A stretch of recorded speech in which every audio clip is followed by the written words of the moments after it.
When you think about Washington, D.C., you think about Congress, you think about the president, you think about the Supreme Court, maybe you think about universities.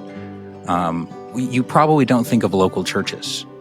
And yet, here's this ragtag of ordinary people gathering, evangelizing, preaching the word, and God bears extraordinary fruit. So I think the surprise is God. We serve a God who delights in surprising us, as 1 Corinthians says, by taking the foolish things of the world to astound those who seem to be wise.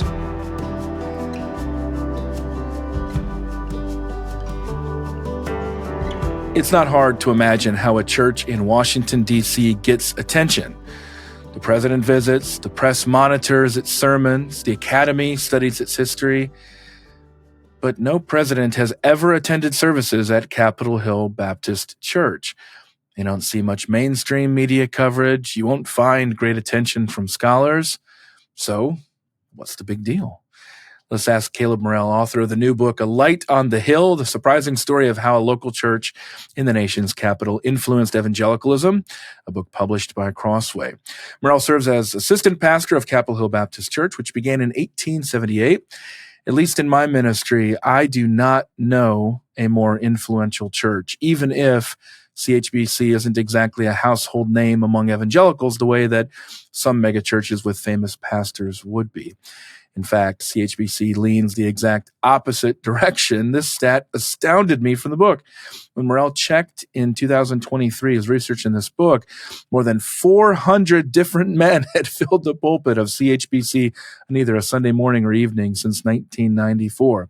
I think the most notable example, one that we've written about here at the Gospel Coalition, would be the first Sunday after 9/11, the attack on the Pentagon, when senior pastor Mark Dever stuck with his plan of featuring a 26-year-old seminary student as the guest preacher. So let's jump right in, hear the surprising story of this influential church from Caleb. Caleb, thanks for joining me on Gospelbound. Great to be with you, Colin. First question, easy question off the bat. Why hasn't anyone already done this? Seems like it should have been done years ago, Caleb. That's what I was wondering. I mean, I came here as a college student in 2012. I was studying history at Georgetown University. I love history. I was interested in Capitol Baptist Church's history and was surprised that no one had done substantive work on its history in decades, despite the fact that we had a massive archive of church documents just sitting in the basement, largely collecting dust. Mark Dever had read a lot of the minutes when he first came as pastor in 1994. Obviously, he's a historian. He was interested in the church's history. But why has no one done? I think church histories can be pretty dry and pretty boring. You've probably read some of those. I hope you've never written one of those. It can just be like guilty of that too, Caleb. Deacon so-and-so proposed something at the meeting. Just kind of a reflection of the church minutes, where you get the idiosyncrasies of a local church, but you don't get the bigger narrative of connecting the life of a church with the life of a city, with the life of a nation, with the development of evangelicalism. And so in this book, I try to weave in those narratives with each other. So use narrative within a local church to also tell a broader story that hopefully is applicatory outside of this local church. All the guests, the authors I bring on have written books that I'm interested in, that I enjoy reading. A few of them have written books that I wish I would have written, and you definitely have done that here, Caleb. And I would have had the same thought you did of, wait a minute, I think I just would have assumed that somebody had done that at some earlier point. But you also mentioned in the subtitle of the book, what is it that makes this story surprising? I think what makes it surprising is the ordinariness of it. When you think about Washington, D.C., you think about Congress, you think about the president, you think about the Supreme Court, maybe you think about universities. You probably don't think of local churches. And yet, here's this ragtag of ordinary people gathering, evangelizing, preaching the word, and God bears extraordinary fruit. So I think the surprise is God.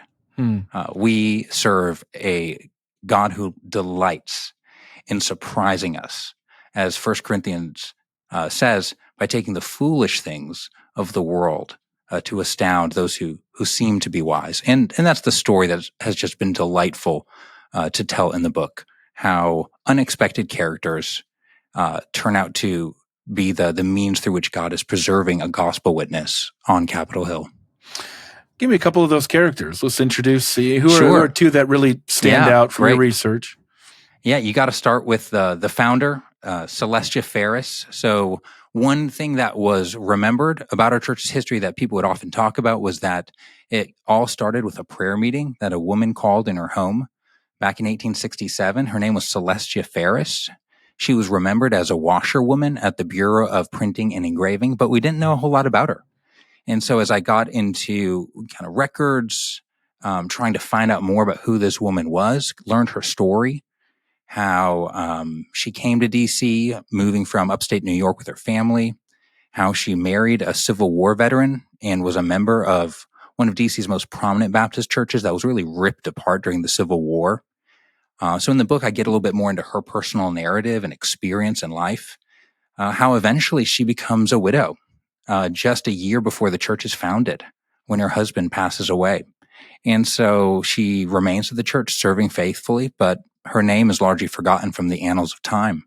And yet without her, it's hard to say if the church would be here today. And so I just love the fact that, this oak tree that you think of today, I think of Jesus, the parable of the mustard seed. This oak tree started with a mustard seed, and that mustard seed's name was Celestia Ferris. And I just hope that encourages ordinary people like us, ordinary church members who might look at their lives and say, what am I doing? And I just think of how many times Celestia Ferris, whether she's, washing clothes at the Bureau of Printing and Engraving or trying to put food on the table for her kids, just wondered, what am I doing with my life? Did she lament her status as a widow? What is God doing here? Yet we can look back from the privileged perspective of the present and say, God was doing extraordinary things through that woman. Give us another example. That was great. Okay. Yeah, give that's me another Celestia example. Ferris. So that's there's so many. I talk about Mrs. Margaret Roy. Mrs. Margaret Roy was the first African-American member of Capitol Hill Baptist Church. So like many churches, during the mid-19th century, and particularly after the Civil War, Baptist churches and churches of all denominations tended to split across racial lines. And so DC's churches were entirely segregated for almost 100 years. And so Capitol Baptist Church, formed after the Civil War, had no African-American members. Until 1969, a woman named Margaret Roy, who was born in 1909 in Virginia. She was a high school principal, and she had heard the worship services broadcast on the radio, and she appreciated the preaching. She said in an interview that I found in our church archive, somebody had the forethought to interview this woman so that we could actually get her perspective on why she did this. She said that she liked the way white people worshiped. She said she didn't like the clapping of hands. She thought church should be somber and serious. So there you go. And she liked the preaching. And she said she thought she wanted to prove that all Black people weren't this bad. This was in the wake of Martin Luther King's assassination. DC, like many cities, went through a very difficult time, riots, and she was determined to integrate the church. She thought there was no reason she shouldn't be able to join, but she wasn't just looking to make a political statement. She was looking to make a theological statement that Jesus had died for all people, of all kinds of people, all races, and that there was nothing that should prevent her from being able to join the church. And she just poured into loving relationships. She said initially, some people were quite rude to her, but she was just determined to, kill them with kindness, so to speak. She would call on elderly members of the church and just ask if she could go visit them. And in that way, she built a lot of close relationships. So Margaret Roy is just another one of those figures who, ordinary person, and yet God used her in extraordinary ways to help our church through a very difficult time in our church's history, but also in kind of the broader history of evangelicalism. Well, you're tempting me here, Caleb, to scrap all of my plans for this interview and just keep asking about the different characters There's of the book. so many stories, Colin. But let's take that lens back out here for a second. And at the outset of the book, you ask a series of questions, things like, how does a church preserve the gospel? What factors contribute to church health? How does a healthy church steward success to grow and growth without becoming unhealthy? A lot of these things we associate with Mark Dever's ministry, with 9 Marks, and subsequently with CHBC since 1994. It's too much to ask you to answer all of those questions, but maybe you could summarize some of the basic perspective of what you learned toward those questions in the research of this book. Sure. So I'd say a few things: prayer, preaching, people, and then perseverance. So, I'm a pastor, so I got to alliterate, right? Well done. Prayer, the church started with prayer, and God really sustained the church in prayer. And I think we all agree that prayer is important, but sometimes I think we give more lip service to prayer than we give time in our services to prayer. And this church has had a dedicated prayer meeting since before it existed. Celestia Ferris called the prayer meeting in her home in 1867. The church didn't start for 11 years. That's a lot of prayer. I think sometimes for all our talk of being strategic, we underestimate the importance of just praying and asking God. So I think prayer is a big part of how the Lord has kept the light of the gospel shining at this church. I think from the perspective of heaven, we will see prayer for what it is, and that'll be glorious to see. I think preaching. I think it's hard to overestimate the importance of preaching. Preaching is obviously important in its theological content, in its evangelistic power. We know that faith comes by hearing. The Lord builds and sustains His church by the Word. And this church has been blessed by extraordinary preachers throughout its history. From the very beginning, the church called a seasoned pastor named Joseph Parker, whose story I would love to get in on later on in the program. And Joseph Parker had pastored some of the most prominent churches among Baptists at the time. First Baptist Cambridge, Shaman Avenue in Massachusetts. These are important, prominent Baptist churches. And this was his second to last pastor. He did one more in Los Angeles just before he died.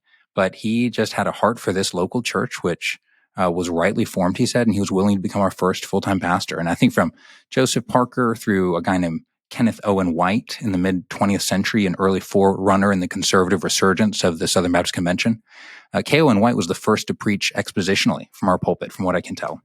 And he began a pattern of expositional preaching that has largely continued up through the present. So I would emphasize preaching. I think people, I've mentioned a few: Celestia Ferris, Margaret Roy, just ordinary people who are giving their lives to the local church. As I did interviews for the book, it was so sweet to just hear the impact that Sunday school teachers had on people that I interviewed, the impact that prayer would have on the people I interviewed, but I think just ordinary people. And then in all that perseverance, the Lord brought this church through some really hard times. A church split just 6 years into our existence in 1884, when the members felt very wronged. A minority of members left with the pastor, and they took the Sunday school children with them to form a rival church a block and a half away. Oh. So this is like nightmare type stuff. And that we took a financial hit as a result. We felt disparaged. And yet, when the departing members requested to have funds that they had given toward a building project, they requested to have those funds returned. We returned the funds. Oh, wow. Ooh. So the members just decided, you know what, we're going to go above and beyond to show that there's no ill will, no ill feeling.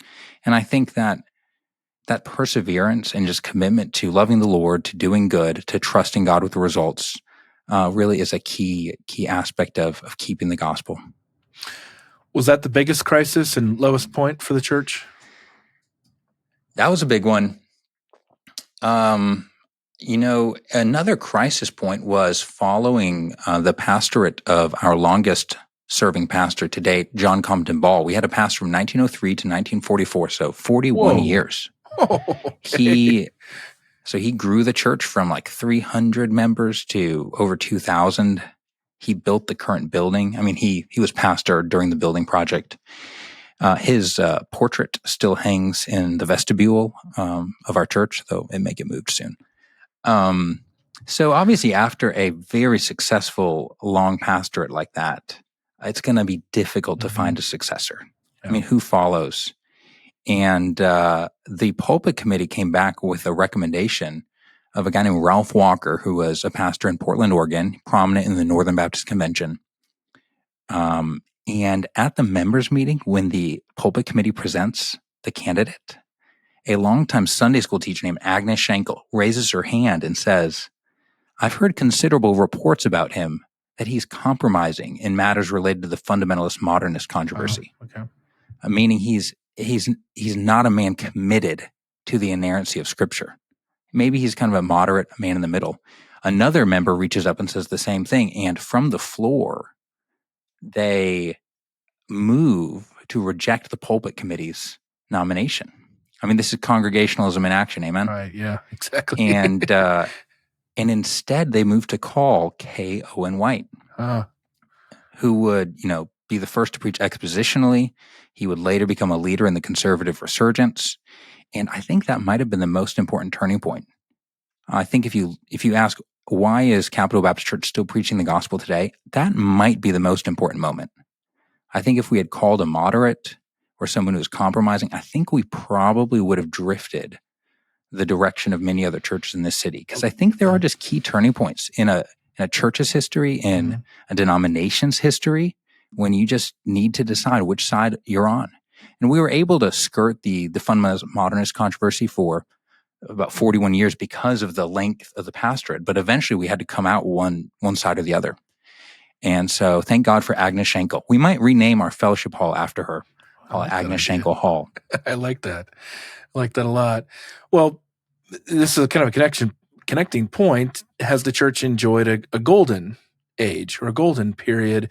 Churches don't necessarily like to think this way because they're always very hopeful that this is the golden era, or there will be in the future. But when you can look back on the history, you can usually see building campaigns, or like in my own congregation, we meet in a former Southern Baptist church, and you can see that there's the original sanctuary built, then another children's building, then another children's building added there. And you could see, okay, you could pretty much date what this golden period would have been there. Is that true for CHBC? Yeah, the most obvious one would be mid-20th century. So it would be from K.O. and White onward, probably for the next decade, just post-World War II boom. I mean, 1944 to 1949 were the years of K.O. and White's pastorate. And he baptized 848 people in those 5 years. Oh, wow. So that's a revival. And he was a gifted preacher. He was preaching expositionally. He was really calling out sin and complacency in the nation. He was calling the nation to account. He was preaching the gospel. And I think the Lord was really doing something in that post-World War II era. Yeah. Following him, we had another gifted pastor who was kind of the home base, made CHBC the home base for Billy Graham's crusade in Washington, D.C. I think whereas K.O. and White was really careful on church membership, he was the first to introduce a 5-week membership class. After him, I think we got a little lax, and so our numbers became bloated. I think the membership peaked at like 3,692. Wow. But that's just a nominal. That number doesn't really mean anything. And so it's kind of hard to say when that golden era started to ebb. It's certainly by the 1960s, the church was becoming more suburban. Public schooling had integrated. Members were moving out to the suburbs. The church was starting to grapple with complex racial dynamics in the city. And the church began to experience a time of decline, which really continued through the 90s. And I think, honestly, following 9/11, I think this church started to experience another kind of golden era, so to speak. So 2002, 3, 4, I think with the the kind of new Calvinism, the young, restless, and reformed, which you know a thing or two about. This church was just growing, almost exponentially. And I think we're still experiencing something of a second golden age in God's work at this church. Well, I had never had that perspective, Caleb. The time I was at that church was 2002, interestingly. Yeah. So Interesting. When Michael Lawrence had just arrived. Yeah. So spent through the summer. And what brought me to D.C. was 9/11. It was work on originally the Homeland Security Department, the committee that set it up, J.C. Watts. That's why I came out to Hill for that. So I wouldn't have thought about it. I mean, I maybe heard Mark preach once or something like that whole summer, but it was Michael's turn. But certainly could see a lot of very obvious to see what the Lord was doing. But I wouldn't have necessarily seen that from my perspective as, wow, okay, that might have been an especially wonderful time for the church. Now let's talk about some of the difficulties. If you've been a church that goes all the way back anywhere in the United States, but especially in Washington D.C. and at that going all the way back to the founding era, that merger, that border between North and South. How did the church shift from being oriented toward the North to become oriented toward the South? That's a fascinating question. So D.C. is unique in, obviously it's not a state, it's the home of the federal government, but our local convention, formed after the Civil War, was connected to both Northern and Southern Baptist conventions. So it's the only state convention that was duly affiliated. And so the Baptist churches of the city tended to be more Northern or Southern, but they were intentionally seeking to represent the diversity of the nation. And that is an interesting dynamic of church life in D.C. As you, obviously we're 5 blocks from the Capitol building. We have a steady influx of office seekers and folks working for Congress or working for members of Congress. So you get, a representation of the nation here in D.C. in the nations. The church was founded by mostly Northerners. They were all veterans of the Civil War, fighting for the Union.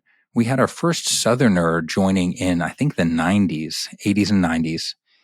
And we started shifting toward being a more Southern Baptist church in the early 1900s, mostly through demographic shifts. Got it. Capitol Hill was not a wealthy part of the city at the time. It was a poorer part of the city. And so you had poor whites moving up for jobs. Then you have Great Depression. And so the church began calling mostly Southern Baptist pastors from the 1890s, 1900s onward. In terms of that's the biggest demographic shift. We continued to partner with both Northern and Southern Baptist conventions as a church up until the 1940s. In 1947, there was another kind of big split in the Northern Baptist Convention when the Northern Baptist Convention had ruled that churches that didn't contribute financially could no longer remain voting members, essentially. Because what had happened is you had W.B. Riley and others staying in the Northern Baptist Convention to have a voice, but giving their money toward kind of their own private. So the Northern Baptist Convention said no more of that, and a lot of churches left. We were one of them, and we stopped. Essentially what we did is we designated our giving to the local association and said we don't want any of our money going to the Northern Baptist Convention, mostly because of the work with the World Council of Churches, the Federal Council of Churches. Oh, very interesting. I just hadn't thought about that switch, and I didn't realize any of that history as well. Now, this is a big question, but I'm not asking to walk through every period here, but you expect a lot of political engagement just by virtue of the location, myriad controversial political upheavals over American history during that time, world wars, civil rights, terrorist attacks, protest marches, COVID-19. I'm looking here, Caleb, for any patterns you observed that were consistent or ebbs and flows over those years as it comes to a church and political engagement, really under a spotlight. Yeah, I would love to do an article about modes of evangelical engagement in politics, maybe tracing some different eras. But we definitely had the 19th century Definitely a strong high point of nationalism, of even Christian nationalism in the church. We had a pastor in the 1890s, Green Clay Smith, who was a former congressman, former territorial governor, a member of the Clay family of Kentucky. Oh. And man, you read his sermons, and it's definitely God and country. It is a very clear understanding of the responsibility of Christians to establish laws that reflect God's moral law, which I would affirm and agree with. But maybe taking it a little far on issues like temperance, for instance. He was a big advocate of prohibition, temperance movement. So a strong emphasis on that, where I'd say that's going beyond the moral law taught in Scripture. So you have some of that, and there's kind of a mixed bag there. In the 20th century, the narrative is that there's a retreat in fundamentalism.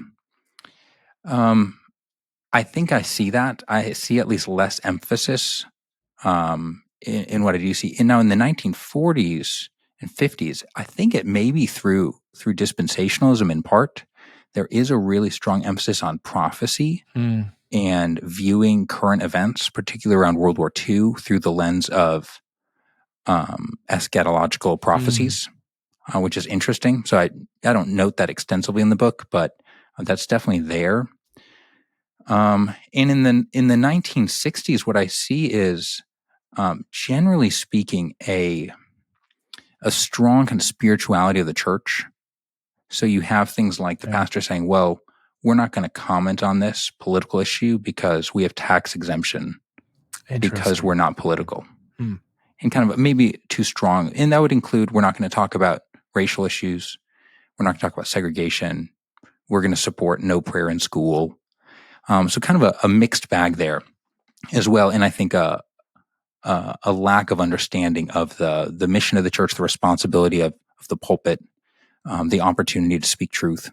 And kind of against that, you have Carl Henry, who we haven't mentioned yet on this podcast, but Carl F.H. Henry, founding editor of Christianity Today, leading theologian of the 20th century, comes and joins the church in the 1950s. 1956, he joins, and he's a member. 56 is the first year of Christianity Today, and the whole point was needs to be in view of the White House, the headquarters. Yeah. He's there on 15th Street, overlooking the White House, very much seeing a mission, right, as he had written about in his 1947 book about kind of re-engaging. He very much comes to D.C. with this mission. And I think he plays a role in guiding the church, in helping. I think he even saw his role of kind of shaping the pastor's view a little bit on these issues. He started a Sunday school class at the church, which he called the Hilltoppers, where every Sunday he would cover worldview issues in a invite-only Sunday school class that included generals and political leaders and some pastors and even senators. Senator Strom Thurmond would come, and others. So just fascinating to imagine Carl Henry having discussions about communism, a world order, risk of atomic warfare in the pastor's study with senators. But he very much saw that as his mission. Yeah, imagine conversations with Thurmond over civil rights during that era as well. Talking with Caleb Morrell here about A Light on the Hill, surprising story of how a local church in the nation's capital influenced evangelicalism. Let's jump closer to the current day. I don't suppose many people, though if you do a weekender, as I've done there at CHBC, you learn this story. I don't know how many people know how Mark Dever ended up as the church's senior pastor. I'm going to ask who was instrumental in that move. You've mentioned one person already, but go ahead and tell us a little bit more about who was involved in that move. Sure. So in 1993, this church dismissed its pastor for immorality, which I detail at some length in the book. But the church was in an incredibly difficult time. We mentioned decline, 60s, 70s, 80s. Obviously, they had to let a pastor go for public immorality. That's a very difficult thing for a church. So the church almost seemed like at the end of its rope. So Carl Henry, who was a member, he wrote to Mark Dever, who he had gotten to know while teaching a J-term class at Southern Seminary. They had kept a correspondence since 1988, just steady stream of letters going back and forth. And Mark he had finished his doctorate at Cambridge University on Puritanism. He was intending to teach church history. He was serving as an associate pastor of a church in Cambridge and teaching at the university, and really had his sights set on the professorship. But Carl Henry reached out. He had handed a letter to Don Carson, and Don Carson was the courier who carried that letter over to Cambridge, where he did sabbaticals regularly, and gave the letter to Mark. So I don't have a post date on the letter, which I wish. I can't date it, but I know it was January 1993. And Carl asks if Mark will come and fill the pulpit, consider becoming the pastor, and Mark's certainly willing to fill the pulpit. He was on his way in July of 93, I think, to actually teach a class at Beeson. And so he stops with his over old in professor, DC. Timothy George. With Timothy George, today, yeah. So it comes full circle. And so he comes in July 1993, and really is just intended to preach as a favor to Carl. Although he had always thought that DC was a strategic place, and he'd always thought, I wonder where the Lord would place me. He'd considered pastoral ministry for a long time. And something about the church while preaching, while visiting, while hearing about its history just gripped his heart. And he subjectively but unmistakably felt during his quiet time the day after preaching that the Lord was calling him here. He said it was just a few times in his life where he sensed that distinctly. And I think it was just the Lord moving his heart. And so he prayerfully, speaking with his wife, agrees to candidate. And he's clear with the church that he's not going to be a silver bullet solution. He's going to preach, pray, love, and stay. He's going to be patient, but the Lord's going to have to do the work. And really, Mark pastors this church for 5 years. I'd say those first 5 years seemed unremarkable in a lot of ways. He was preaching. He was trying to clean up the church membership rolls. He led the church to drop a lot of non-attending members and bring us down to our lowest membership number since 1892. So first 5 years, kind of great success. You've brought us to our lowest membership numbers in over 100 years. But under the surface, the Lord was doing remarkable things. The Lord was saving people. Neighbors were coming to Christ. Just true conversions, and people who are still with us today. The Lord was growing the church's unity. It had been a quite divided church on a lot of issues, and the Lord was raising up elders. And so I think a lot of that under the surface plumbing work was happening in the 90s, even when you couldn't see things on the surface. Yeah, I love that story. What would you say would be the most surprising, even shocking thing you learned about the church? The most shocking thing is easy. In the 1920s and 30s, we regularly had a female preacher in our pulpit. Okay, I did not know that. Yeah, before named the book, Amy Lee Stockton. Right. She was a revivalist. She was an inerrantist, dispensationalist, who nevertheless, kind of during the roaring 20s, had quite the career as a traveling evangelist, working with some of the leading fundamentalists of the day. And this was at a time when we were not known as a progressive or liberal church. Yeah, right.